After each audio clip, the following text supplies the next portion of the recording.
Après avoir perdu sa mère, Luc voulait juste protéger son père, Étienne, de plus de souffrance. Mais l'arrivée de Sophie, sa belle-mère, a apporté la tension et la méfiance.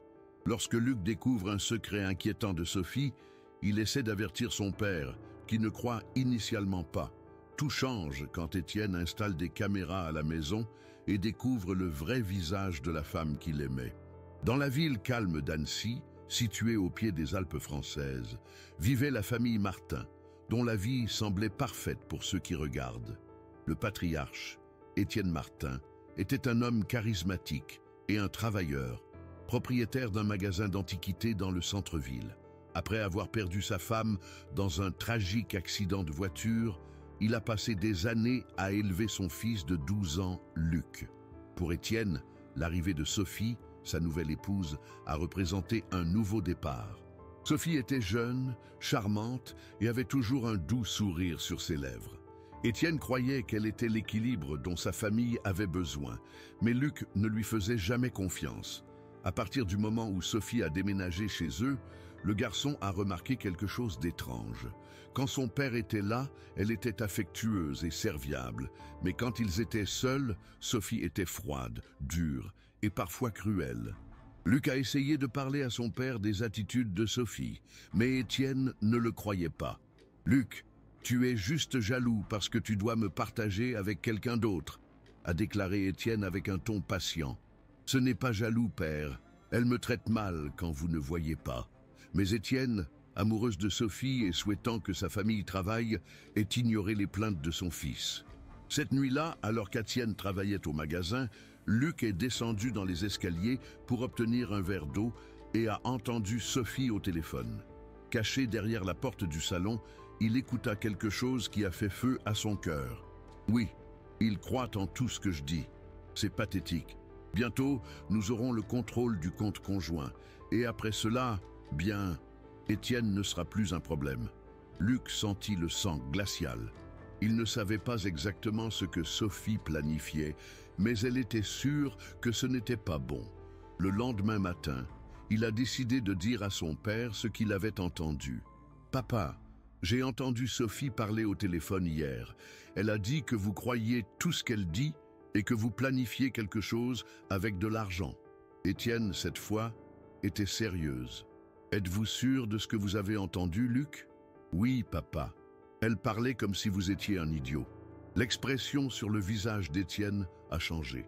Bien qu'il ne voulait pas croire que Sophie était capable de quelque chose de vil, il ne pouvait pas ignorer le ton de conviction dans la voix de son fils. « D'accord, Luc, je trouverai un moyen de découvrir la vérité. » La même nuit, après Sophie Sleeping, Étienne a discrètement installé des caméras à des points stratégiques de la maison.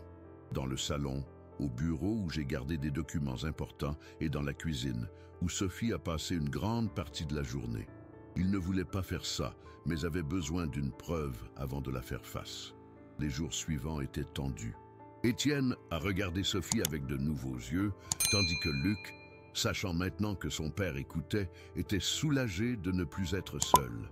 Quand Étienne a passé en revue les enregistrements pour la première fois, la vérité a été dévastatrice.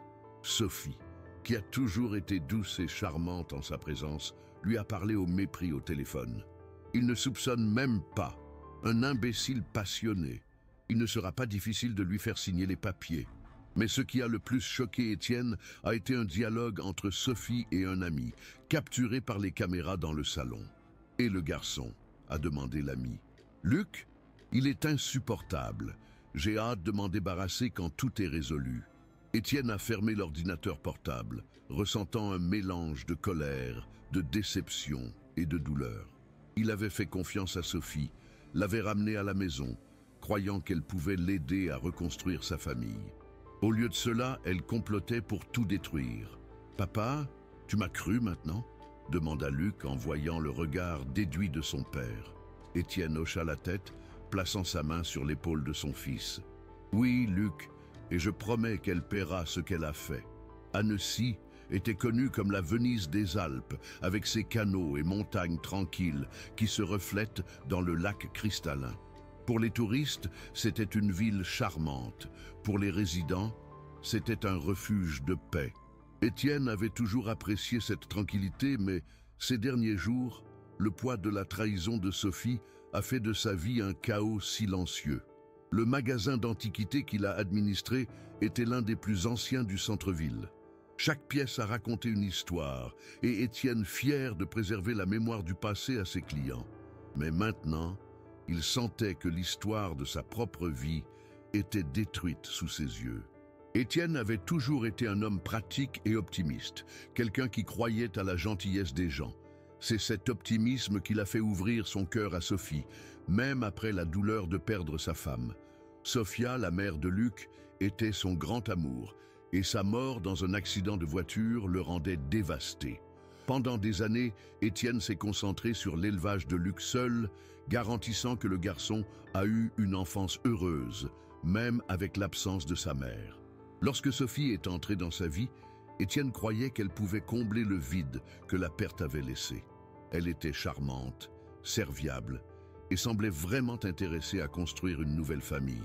Mais maintenant, alors qu'elle examinait ses enregistrements secrets, Étienne a commencé à réaliser que Sophie était une femme très différente de ce qu'il imaginait. Sophie avait sa propre histoire.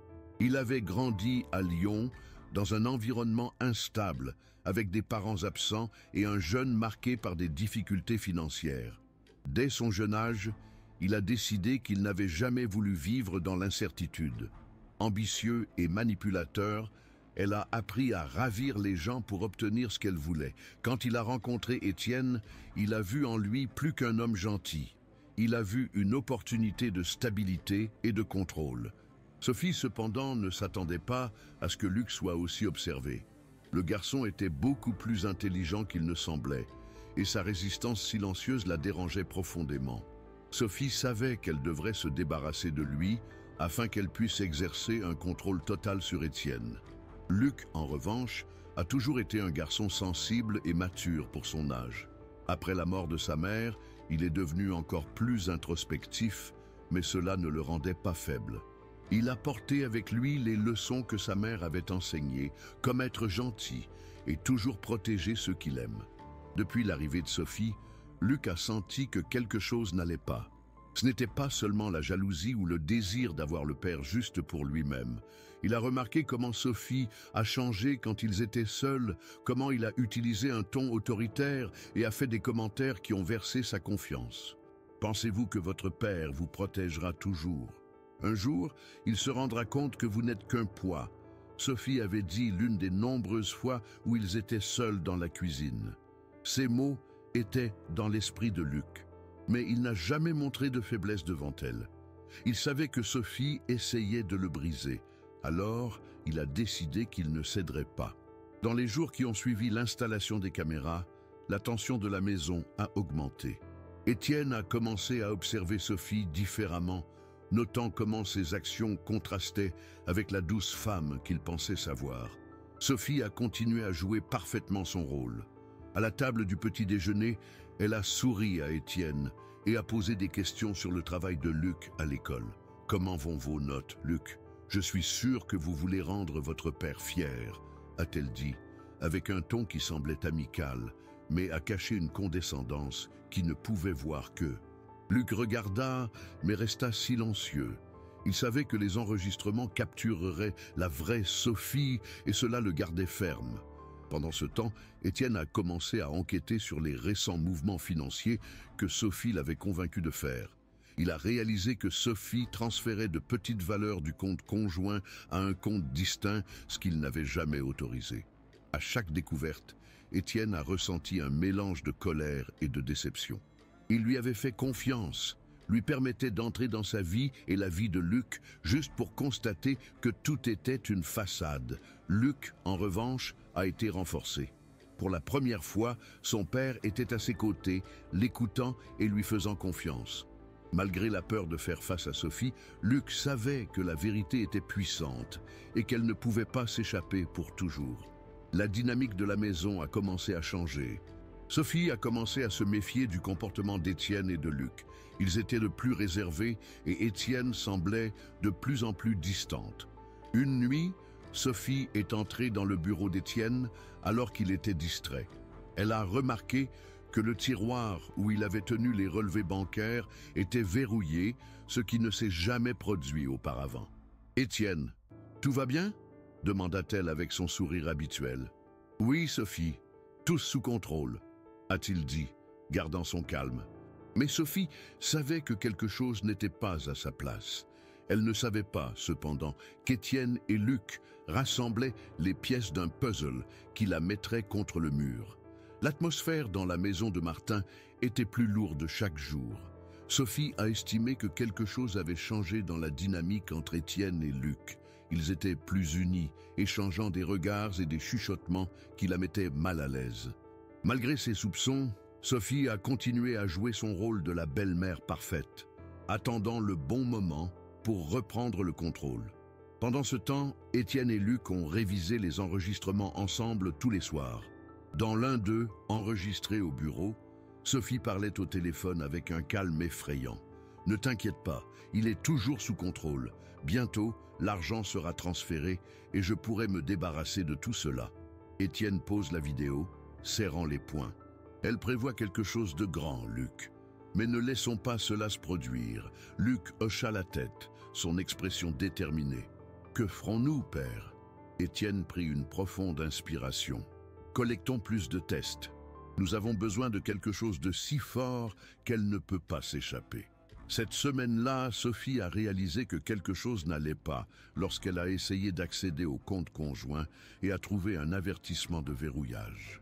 Furieusement, Étienne a affronté le salon. « Cher, qu'est-il arrivé à notre compte?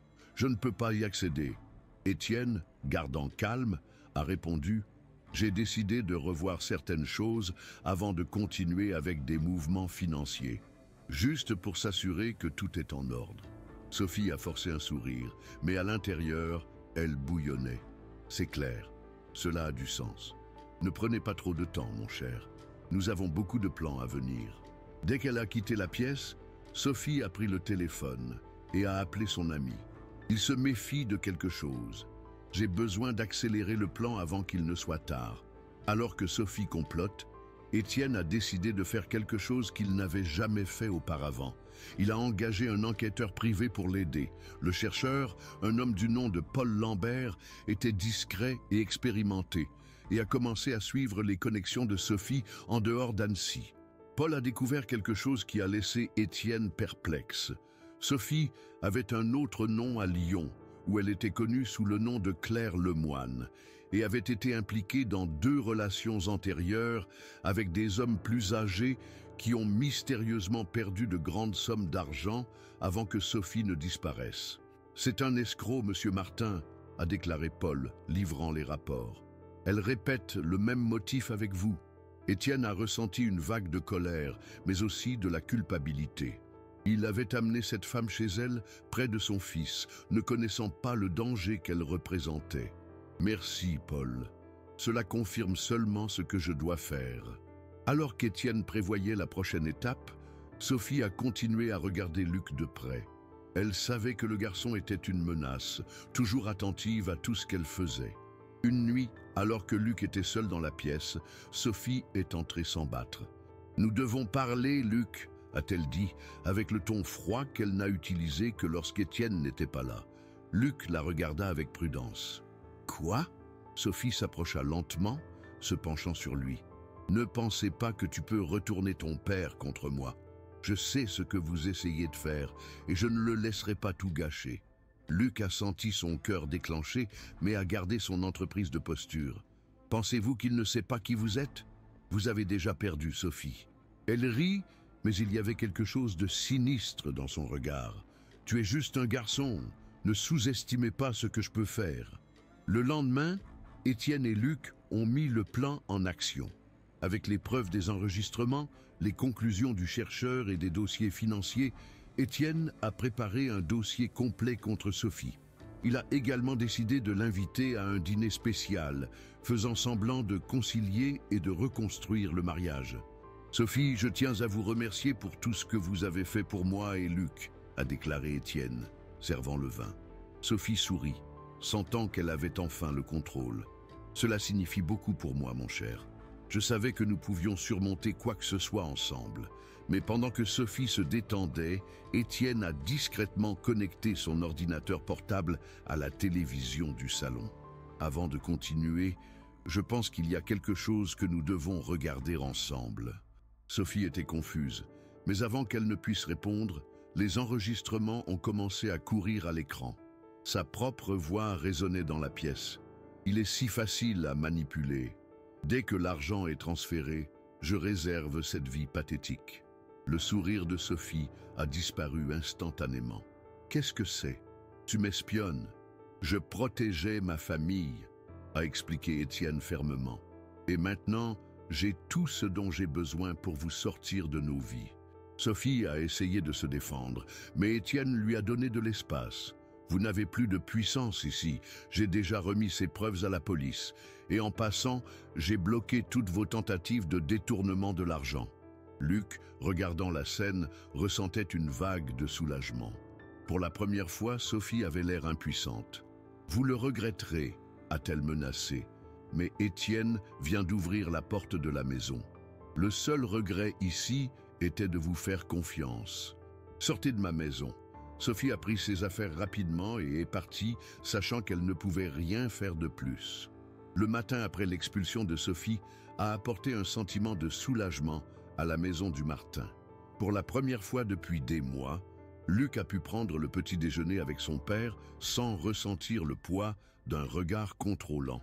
Étienne semblait plus calme, mais ils savaient tous les deux que cette paix n'était que temporaire. Sophie était imprévisible et malgré avoir pris son contrôle financier et recueilli des preuves contre elle, ils n'ont pas sous-estimé leur capacité à se venger. Cet après-midi, Étienne a reçu un appel de l'enquêteur Paul Lambert. « Monsieur Martin, nous devons parler. J'ai découvert quelque chose d'important dans Sophie. Lorsqu'ils se sont rencontrés au petit café près du magasin d'antiquités, Paul a apporté une nouvelle révélation. Sophie a été accusée de crimes similaires à Lyon, mais a réussi à échapper à toute punition pour manque de preuves. Le problème est qu'il a des liens avec un homme du nom de Philippe Laroche, qui a une histoire de menaces et d'extorsion. » Étienne fronça les sourcils. « Philippe, qu'est-ce qu'il a à voir avec Sophie? On dirait qu'ils ont travaillé ensemble lors de coups précédents. Philippe était l'exécuteur testamentaire, pour ainsi dire. Chaque fois que Sophie avait besoin d'appuyer sur quelqu'un ou de résoudre un problème, il a fait le sale boulot. Le nom a apporté une nouvelle couche de préoccupation. Sophie était déjà dangereuse seule, mais avec un complice comme Philippe, les choses pouvaient devenir encore plus compliquées. Pensez-vous qu'elle peut essayer quelque chose comme ça contre moi et Luc? A demandé Étienne. Paul hocha la tête, mais avec un regard rassurant. C'est possible, mais maintenant que la police est impliquée, elle réfléchira à 2 fois avant de faire quelque chose d'impulsif. L'important est que vous restiez vigilants. Pendant ce temps, Sophie n'était pas loin. Dans un petit appartement loué à la périphérie d'Annecy, elle était assise à table avec Philippe, les yeux brûlants de colère alors qu'elle buvait un verre de vin. « Ils m'ont humilié, Philippe. Ils m'ont jeté dans la rue comme si je ne suis rien. » Philippe, un homme robuste avec une expression dure, secoua la tête. « Je t'ai averti d'être plus prudent, Sophie.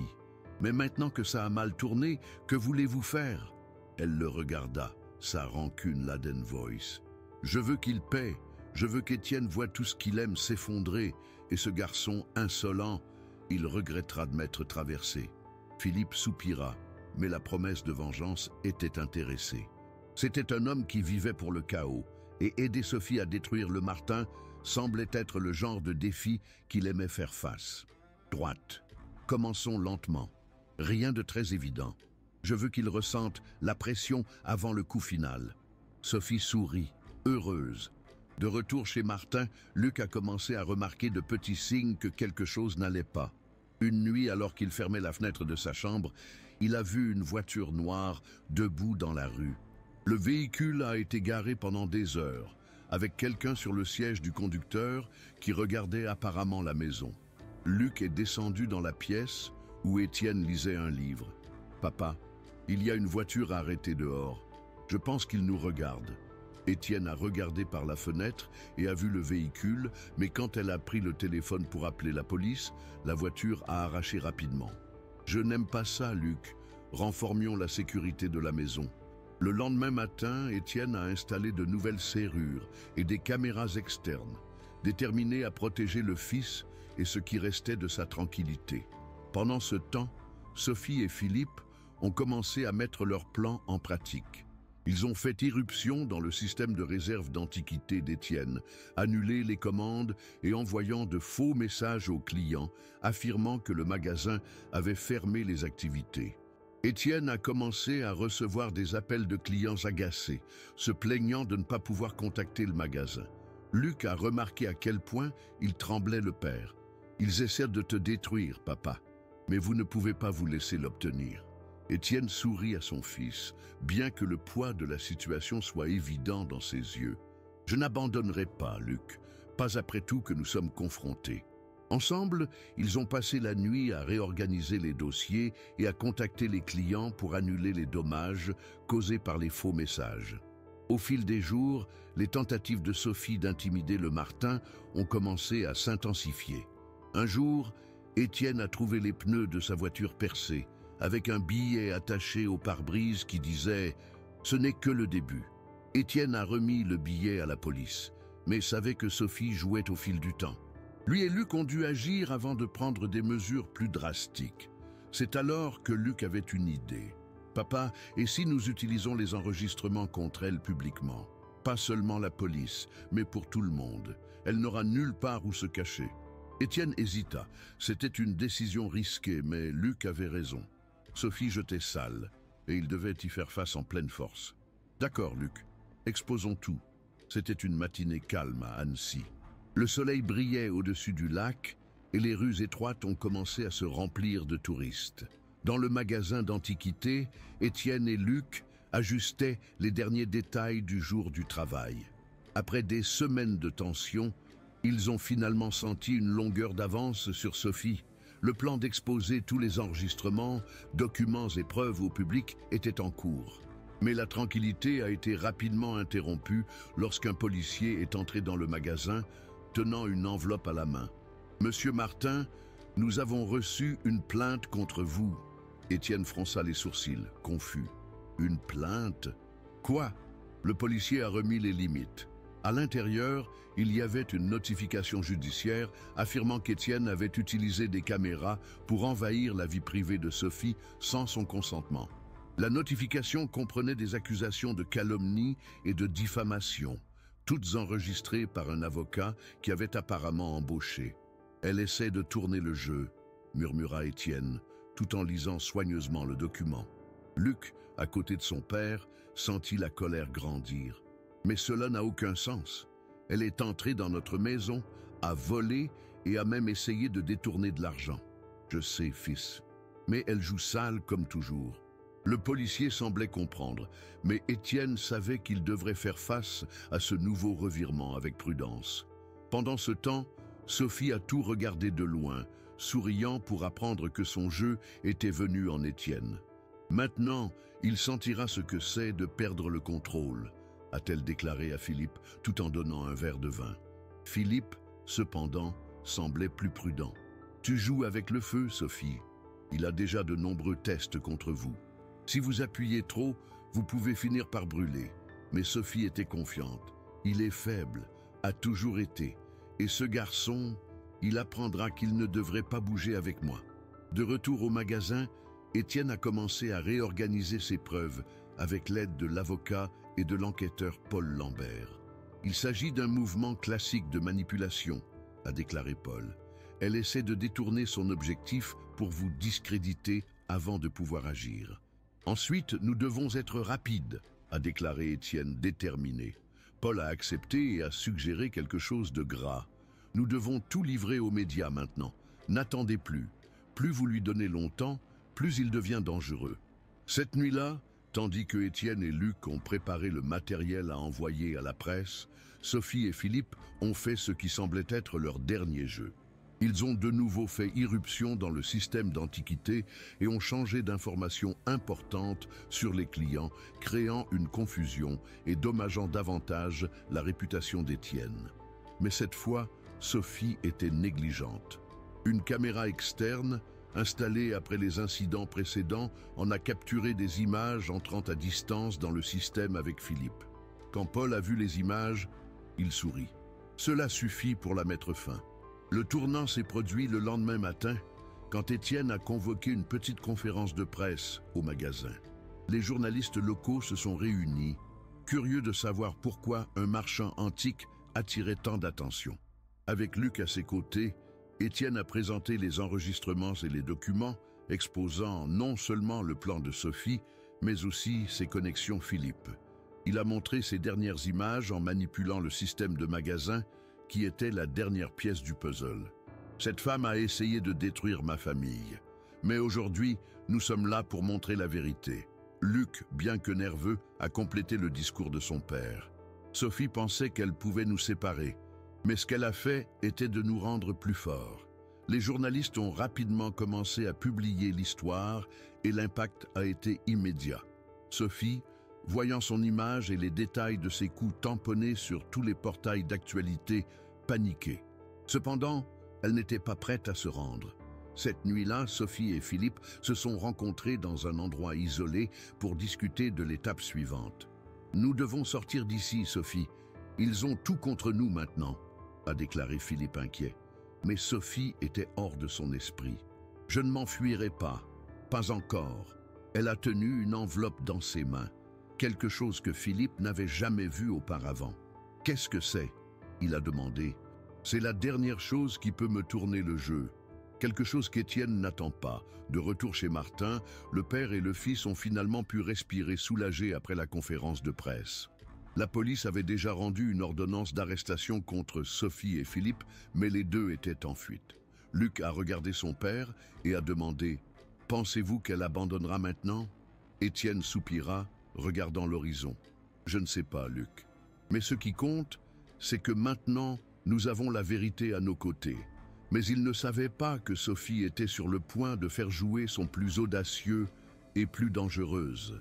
Les jours qui ont suivi la conférence de presse ont été agités.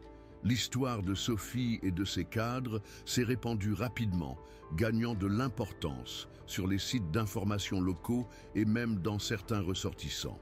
Les preuves présentées par Étienne étaient plus que suffisantes pour discréditer publiquement Sophie. Elle était devenue la cible de blagues et de commentaires de mépris sur les réseaux sociaux. Luc, voyant des gens soutenir son père et condamner Sophie, a été soulagé. « Enfin, les gens savent qui elle est vraiment, papa », a-t-il déclaré en lisant le support comment Internet. Étienne sourit à son fils, mais il y avait quelque chose dans son regard qui reflétait toujours l'inquiétude. « Oui, Luc. Mais Sophie n'est pas le type de personne qui accepte de perdre facilement, et il avait raison. Alors que la police a intensifié la recherche de Sophie et Philippe, ils se cachaient toujours dans un appartement loin de Lyon. Sophie a lu les articles sur elle-même sur son téléphone portable, sa colère grandissant à chaque mot. « Ils m'ont transformé en une blague !» cria-t-elle, jetant le téléphone contre le mur. Philippe, qui était déjà agité, a essayé de la calmer. Sophie, c'était déjà. Nous avons perdu, la police est partout. Nous devons sortir de la France avant de nous trouver. Mais Sophie l'a ignoré. Je n'irai nulle part avant qu'ils ne les mettent en œuvre. Étienne pense qu'il a gagné, mais il ne sait pas ce qui s'en vient. Elle a pris la mystérieuse enveloppe qui avait montré à Philippe plus tôt et a ouvert, réparant les papiers sur la table. « Qu'est-ce que c'est » demanda Philippe, intrigué. « Ma dernière lettre dans la manche. » Quelque chose qui détruira une fois pour toutes la vie d'Étienne. Dans les journaux, il y avait des détails sur une vente de propriété qu'Étienne avait faite il y a des années, avec une clause qui, si elle était mal comprise, pouvait sembler illégale. Sophie prévoyait de l'utiliser pour rendre Étienne aussi corrompu qu'elle, tournant l'opinion publique contre lui. Retour à Annecy, Étienne et Luc ont commencé à reprendre la routine. Le magasin d'antiquités est retourné fonctionner normalement et les clients qui avaient été touchés par les actions de Sophie revenaient.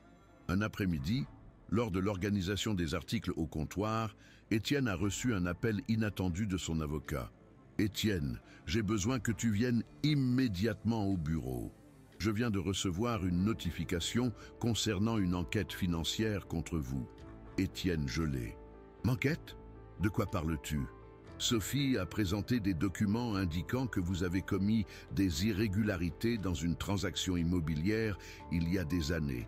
Ils enquêtent sur leur déclaration fiscale et les conditions de la vente. Étienne sentit le sang fuir le visage. Il savait qu'il n'avait rien fait de mal, mais il savait aussi que Sophie était habile pour déformer la vérité. Luc a remarqué l'expression inquiète de son père quand il a raccroché le téléphone. « Papa, que s'est-il passé ?» Sophie. Elle essaie de m'incriminer maintenant. Dans les jours suivants, Étienne a dû faire face à plus de visites de police et de questions sur son intégrité. Bien qu'il ait su que les accusations de Sophie étaient fausses, le processus de prouver que son innocence était épuisant. Luc, qui a tout regardé de près, a commencé à se sentir impuissant. Il voulait aider son père, mais je ne savais pas comment. « Je déteste ce qu'elle fait avec nous, père », a-t-il dit un soir, assis sur le canapé. « Il semble qu'elle trouve toujours un moyen de nous attaquer. » Étienne a mis sa main sur l'épaule de son fils. « Luc, elle fait ça parce qu'elle sait qu'elle perd. Des gens comme Sophie ne savent que manipuler, mais nous avons quelque chose qu'elle n'aura jamais, la vérité. » Alors qu'Étienne se préparait à faire face aux accusations, Sophie a commencé à se sentir entourée. La police avait identifié son emplacement approximatif et Philippe était de plus en plus désireux de s'échapper. « Sophie, assez, nous ne pouvons rien faire de plus », a-t-il déclaré lors d'une discussion animée. Mais Sophie, consommée par l'obsession de détruire Étienne, a refusé de se retirer. « Vous pouvez partir, Philippe, mais je terminerai ce que j'ai commencé. » Philippe, réalisant que Sophie était disposée à tout risquer, a décidé de l'abandonner la même nuit. Il a quitté l'appartement sans avertissement et le lendemain a fourni des informations à la police au sujet de son emplacement en échange d'une réduction de pénalité. Le lendemain matin, Étienne a reçu un appel policier. « Monsieur Martin, nous avons de bonnes nouvelles. Nous avons localisé Sophie et nous nous préparons à l'arrêter. » Étienne a ressenti une vague de soulagement, mais aussi d'appréhension. « J'espère juste que c'est fini une fois pour toutes. » Luc, entendre les nouvelles, semblait plus confiant. « Elle ne nous fera plus de mal, papa. » Alors que la police se déplaçait pour arrêter Sophie, elle a commencé à réaliser qu'elle était seule. Sans Philippe et aucune ressource, son plan final a commencé à s'effondrer. Dans sa cachette, Sophie a regardé les papiers qu'elle avait préparés contre Étienne, mais cette fois, elle a ressenti quelque chose de différent, la peur. Lorsque les sirènes ont sonné à l'extérieur, elle savait que le jeu était terminé. Le jour de l'arrestation de Sophie a été une étape importante dans la vie de Martin. Lorsque la nouvelle est arrivée, Étienne et Luc étaient dans le magasin, organisant une nouvelle collection d'antiquités. Le téléphone a sonné et Étienne a entendu la voix du chercheur Paul Lambert de l'autre côté. « Sophie était coincée ce matin, monsieur Martin. Nous avons trouvé tous les documents qu'elle avait utilisés pour essayer de l'incriminer. Et l'analyse initiale prouve déjà que les accusations étaient fausses. Vous n'avez rien à craindre. » Étienne a libéré un long soupir de soulagement. « Enfin, merci Paul. » Luc, voyant le sourire de son père après l'appel, ressentait une vague de soulagement. « Papa, cela signifie-t-il que c'est fini ?» Étienne a mis sa main sur l'épaule de son fils avec un regard serein. « Oui, Luc. Enfin, nous pouvons respirer la paix. » Mais la victoire sur Sophie n'était pas seulement la fin d'une bataille cool, ce fut également le début d'une nouvelle phase pour Étienne et Luc. Pendant des mois, le père et le fils ont rencontré des difficultés, mais le processus les a rapprochés que jamais. Étienne a réalisé à quel point la force et la maturité de la force et de la maturité de Luc avaient sous-estimé, tandis que Luc a estimé qu'il avait finalement acquis la confiance et le respect de son père. Cette nuit-là, alors qu'ils dînaient à la maison, Luc a regardé leur père et a rompu le silence. « Papa, je n'ai jamais imaginé que nous pouvions passer par tout ça. » Étienne sourit, plaçant la fourche sur l'assiette. « Ni moi, fils. Mais savez-vous ce qui m'a tenu debout? Vous. Luc a été surpris par les mots. Il avait toujours pensé que c'était le père qui le soutenait, mais maintenant il comprenait que le soutien était mutuel. Avec Sophie hors de la scène, Étienne a commencé à remarquer les parties de la vie qui avaient été blessées. Il a travaillé pour restaurer la réputation du magasin, en contactant d'anciens clients et partenaires commerciaux. Peu à peu, la confiance dans ses activités a été restaurée et le magasin a de nouveau prospère. Luc a également commencé à ouvrir davantage, en particulier à l'école. Il avait toujours été introspectif, mais les défis auxquels il a été confronté l'a transformé en quelqu'un de plus confiant et résilient. Il a commencé à participer aux activités scolaires et s'est fait de nouveaux amis, ce que son père a remarqué avec fierté. « Vous changez, Luc, dans le bon sens », a commenté Étienne sur l'une de ses tournées. « Je pense que tout cela m'a appris à être plus fort, père, mais de me faire davantage confiance. Malgré les changements positifs, il y a eu des moments de réflexion. » Étienne se blâmait toujours pour avoir permis à Sophie d'entrer sa vie. Il savait que ses intentions étaient claires dès le début, mais son besoin de reconstruire une famille l'a aveuglé. Dans une conversation avec Paul Lambert, Étienne a exprimé cette faute. « J'aurais dû voir ce que c'était depuis le début. J'ai laissé ma famille vulnérable. » Paul secoua la tête avec un ton rassurant. « Étienne, tu es humain, nous faisons tous des erreurs, surtout lorsque nous recherchons quelque chose pour remplir nos vies, mais ce qui compte, c'est la façon dont vous y êtes traité. Vous avez protégé votre famille et maintenant vous êtes plus fort que jamais. » Ces mots ont obtenu Étienne, l'aidant à laisser le poids de la culpabilité. Quelques semaines plus tard, le père et le fils ont décidé de célébrer un nouveau départ. Ils sont allés dans l'un des endroits préférés de Sofia, la mère de Luc, un petit chalet dans les montagnes près d'Annecy où ils passaient leurs vacances. Alors qu'ils traversaient les champs couverts de fleurs sauvages, Luc a demandé à son père « Pensez-vous que maman était fière de nous ?» Étienne s'arrêta un instant, regardant l'horizon. « Je suis sûr que oui. Elle a toujours cru à la force de notre famille, même dans les moments les plus difficiles. » Luc sourit, se sentant connecté à la mémoire de sa mère d'une manière que je n'avais pas ressentie depuis longtemps. À son retour à Annecy, Étienne a pris une décision importante. Il a commencé à utiliser son expérience Sophie comme un moyen d'avertir les autres des relations toxiques et de la manipulation. Il a commencé à écrire des articles pour les journaux locaux et à assister à des événements communautaires, partageant leur histoire pour aider d'autres familles à reconnaître les signes d'avertissement. Luc, à son tour, a trouvé une passion inattendue, la technologie. Il a commencé à étudier la sécurité numérique, inspiré par les mesures que lui et son père devaient prendre pour protéger la maison et le magasin. « Peut-être qu'un jour, je peux être chercheur comme Paul ?» a plaisanté Luc, tout en montrant à son père un projet qu'il développait pour l'école. Étienne rit, mais son regard était de fierté. « Je suis sûr que vous serez incroyable dans tout ce que vous choisissez, Luc. » La vie de Martin avait changé. Ils ont non seulement dépassé Sophie, mais ont transformé la douleur et la trahison en apprentissage et en croissance. Annecy est restée la même ville silencieuse, mais pour Étienne et Luc, elle représentait maintenant quelque chose de plus. Un lieu de force, de résilience et de nouveaux débuts.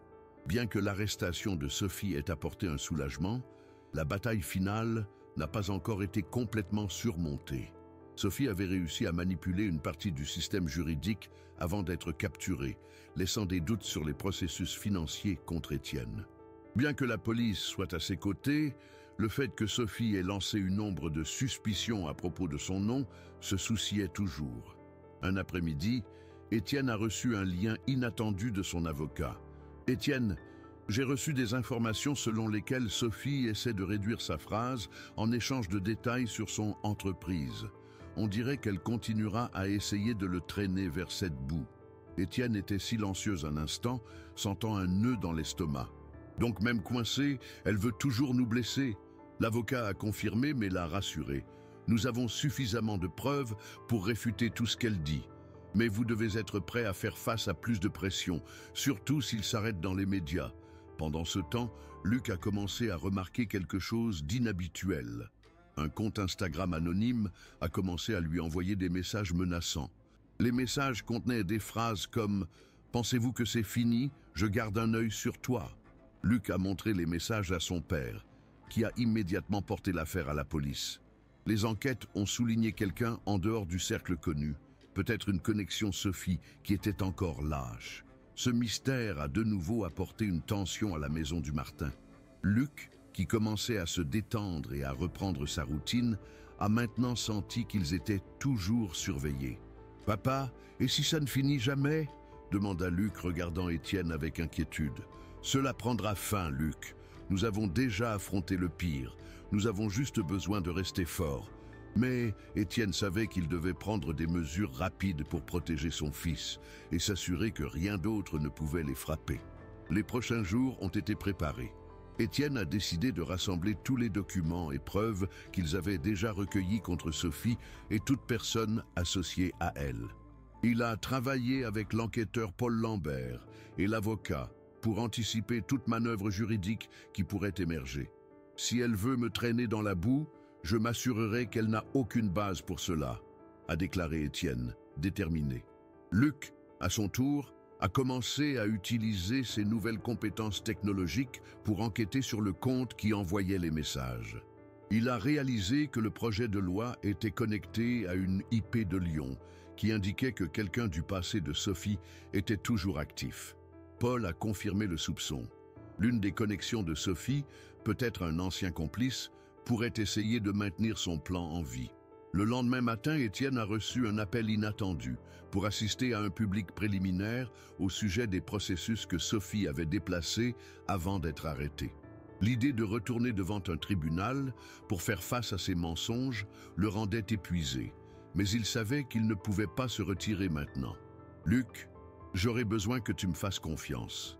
Ce sera fatigant, mais c'est la dernière étape. » Luc hocha la tête, bien qu'il soit nerveux. « Papa, tu n'es pas seul. Nous affronterons tout cela ensemble. » Au tribunal, Sophie semblait plus calme qu'Étienne l'imaginait. Habillée simplement, elle a soutenu un look qui a un défi et une démission mitigée. « Monsieur Martin, je suis prêt à collaborer », a déclaré Sophie avec un ton calculé. « Tout ce que je veux, c'est que les choses sont justes. » Étienne n'a pas été dupe par sa posture. « La justice est exactement ce que je veux, Sophie, et je sais que, au fond, vous ne comprendrez jamais ce que cela signifie. » Sophie a essayé de garder le sang-froid, mais la frustration dans ses yeux était évidente. Elle savait que les preuves contre elle étaient écrasantes et qu'Étienne avait un avantage. À la fin de l'audience préliminaire, le juge a décidé que les accusations contre Étienne seraient déposées pour manque de preuves. La décision a été un coup dévastateur pour Sophie, qui n'avait plus de ressources juridiques pour lui faire du mal. Après l'audience, Étienne et Luc ont décidé de faire un autre pas vers la paix. Ils ont publié une vidéo expliquant toute la vérité sur l'affaire, des premiers cadres de Sophie à sa prison. La vidéo, qui a obtenu une grande répercussion sur les réseaux sociaux, a été bien accueillie par la communauté qui a sympathisé avec le Martin. Luc, qui a participé à la vidéo à côté de son père, était fier de pouvoir enfin raconter sa version de l'histoire. « Je ne savais pas qu'en parler serait si libérateur, père. Parfois, la vérité doit être dite afin que nous puissions passer à autre chose, Luc. » Pendant ce temps, la police a continué à enquêter sur le complice de Sophie. Les messages envoyés à Luc se sont soudainement arrêtés, mais le mystère était toujours suspendu qui pourrait être derrière eux. Étienne savait que le combat n'était pas complètement terminé, mais pour la première fois depuis longtemps, je sentais que le pire s'était passé. Lui et Luc étaient plus forts, plus unis et prêts à affronter ce qu'il est venu.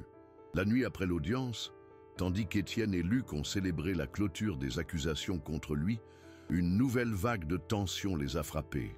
Un lien urgent avec le chercheur Paul Lambert a apporté des informations inattendues. « Monsieur Martin, nous trouvons le complice de Sophie, Philippe Laroche, et nous le questionnons maintenant. Mais il y a quelque chose que vous devez savoir. Il a révélé que Sophie avait un plan final, et il semble que vous et Luc êtes toujours en danger. » Étienne serra étroitement le téléphone. « Danger? Mais elle est coincée. » « Oui, mais Philippe a admis que Sophie lui avait laissé des instructions avant d'être capturée. Et, selon lui, Sophie prévoyait d'attaquer émotionnellement. Quelque chose sur la propriété de sa femme décédée. En entendant cela, Étienne sentit son estomac se retourner.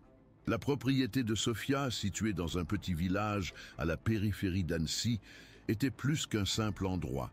C'était un refuge, plein de souvenirs de sa défunte épouse. Si Sophie avait planifié quelque chose là-bas, cela signifiait qu'elle voulait atteindre Étienne et Luc où ça faisait mal. Le lendemain matin, Étienne et Luc ont décidé de visiter la maison de Sofia. Quand ils sont arrivés, tout semblait intact à première vue. Mais en entrant, ils ont réalisé que quelque chose n'allait pas. Les papiers étaient dispersés sur le sol, les tiroirs renversés et un étrange symbole avait été conçu sur le mur du salon. « Papa, qu'est-ce que c'est ?» demanda Luc, regardant autour de lui, effrayé.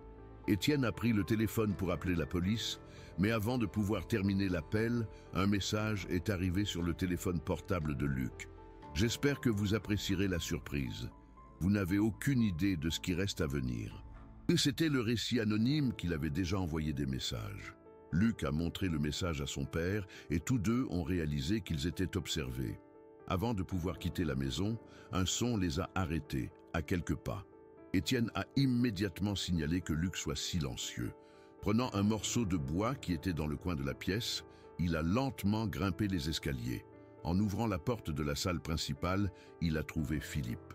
L'homme parcourait un placard, cherchait apparemment quelque chose. « Que faites-vous ici ?» cria Étienne, tenant fermement le morceau de bois. Philippe se tourna lentement, avec un sourire moqueur. « Je termine ce que Sophie a commencé. » Luc, qui avait suivi son père silencieusement, est apparu à la porte, tenant son téléphone portable avec le numéro de police déjà mort. « Ne bouge pas, nous appelons déjà la police. » Philippe recula, mais avant qu'il ne puisse fuir, Étienne le tenait par le bras. « Vous ne sortirez pas d'ici avant d'expliquer ce qui se passe. » Philippe a ri, mais son expression a changé en entendant les sirènes de la police s'approcher. « Pensez-vous qu'ils ont gagné ? Sophie est peut-être coincée, mais elle ne perd jamais. » Alors que Philippe a été emmené par la police, Luc et Étienne ont tenté de poursuivre ce qui venait de se passer. Ils ont expliqué à la police les messages et les symboles étranges de la maison, mais les policiers pensaient que Sophie essayait juste de créer de la panique. L'un des policiers a suggéré « On dirait qu'elle voulait faire quelque chose de symbolique ici. Peut-être que j'essayais de vous manipuler émotionnellement, Monsieur Martin. » Bien qu'Étienne ait accepté, il savait que Sophie avait toujours une raison derrière ses actions.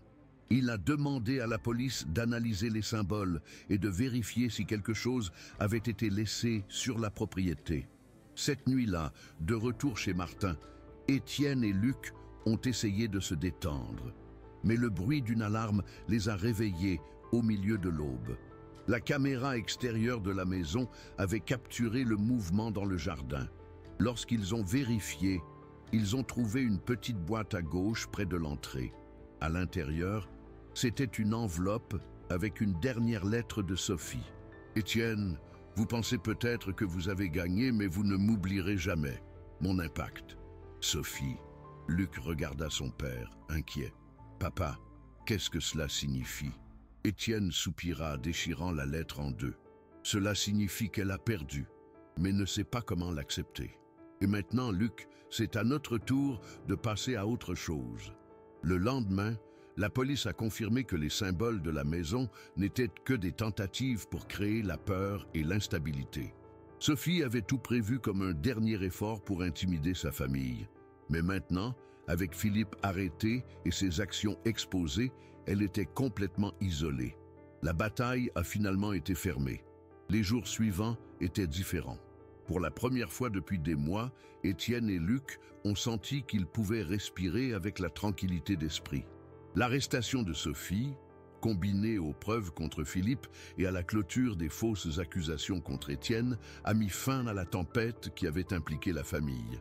Annecy est devenu le refuge paisible qu'il avait toujours été, mais maintenant il avait une signification différente pour le Martin. La ville, avec ses canaux et ses montagnes en arrière-plan, a rappelé tout ce qu'ils avaient dépassé ensemble. Dans le magasin d'antiquités, les clients sont constamment revenus, faisant l'éloge du courage d'Étienne pour exposer la vérité. Beaucoup ont reconnu Luc, qui semblait maintenant plus confiant et heureux, aidant son père au comptoir et parlant naturellement aux visiteurs. Un après-midi, alors qu'il fermait le magasin, Luc a demandé « Papa, tu penses que c'est vraiment fini ?» Étienne a regardé son fils avec un sourire serein. « Je pense que oui, Luc. Mais même si quelque chose essaie de nous secouer à l'avenir, je sais que nous pouvons faire face à n'importe quoi ensemble. » Luc sourit, sentant que ces mots étaient vrais. La propriété de Sophia, qui avait été la cible des manipulations de Sophie, est devenue un projet spécial pour la famille. Étienne a décidé de la restaurer comme un moyen d'honorer sa femme et de créer des souvenirs heureux pour lui et Luc.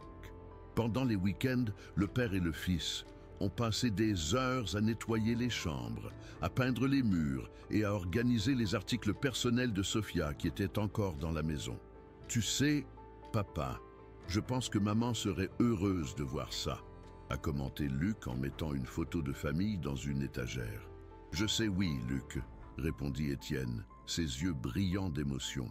Au fil du temps, les cicatrices laissées par Sophie ont commencé à disparaître. Étienne a de nouveau écrit des articles sur les antiquités, ce qu'il avait abandonné pendant les mois turbulents. Luc, à son tour, a commencé à investir encore plus dans la technologie et la sécurité numérique, inspirés par les événements qu'il vivait. Peut-être que je peux créer des systèmes qui aident des gens comme nous à se protéger des gens comme Sophie, a déclaré Luc lors d'une conversation occasionnelle avec leur père. Étienne rit, mais avec une fierté évidente. « Je suis sûr que tu seras génial dans ça, fils. » L'après-midi d'été dernier, Étienne et Luc ont visité le lac Annecy pour un pique-nique. Assis sur l'herbe, avec le soleil réfléchissant à l'eau, ils ont parlé de l'avenir et des plans qu'ils avaient. Luc a regardé son père et a dit « Nous traversons beaucoup, mais je pense que nous sommes plus forts maintenant, tu ne penses pas ?» Étienne hocha la tête, regardant l'horizon. « Oui, Luc, beaucoup plus fort. » Le vent soufflait doucement. Et pour la première fois, le père et le fils ont estimé qu'ils étaient exactement là où ils devraient être, en paix. 5 ans plus tard, Luc, maintenant âgé de 17 ans, était un jeune homme brillant et déterminé. Il a commencé à développer des systèmes de sécurité numérique visant à protéger les familles et les petites entreprises et les fraudes, inspirés par les leçons du passé. Étienne, à son tour, a élargi le magasin d'antiquités, ce qui en fait une étape importante dans la ville. La vieille maison de Sophia a été transformée en un chalet confortable, où le père et le fils ont passé les week-ends entourés de bons souvenirs. Sur la terrasse du chalet, en regardant le coucher du soleil sur les montagnes, Étienne grillait avec Luc. La famille, la vérité et l'avenir. Luc sourit. À notre force.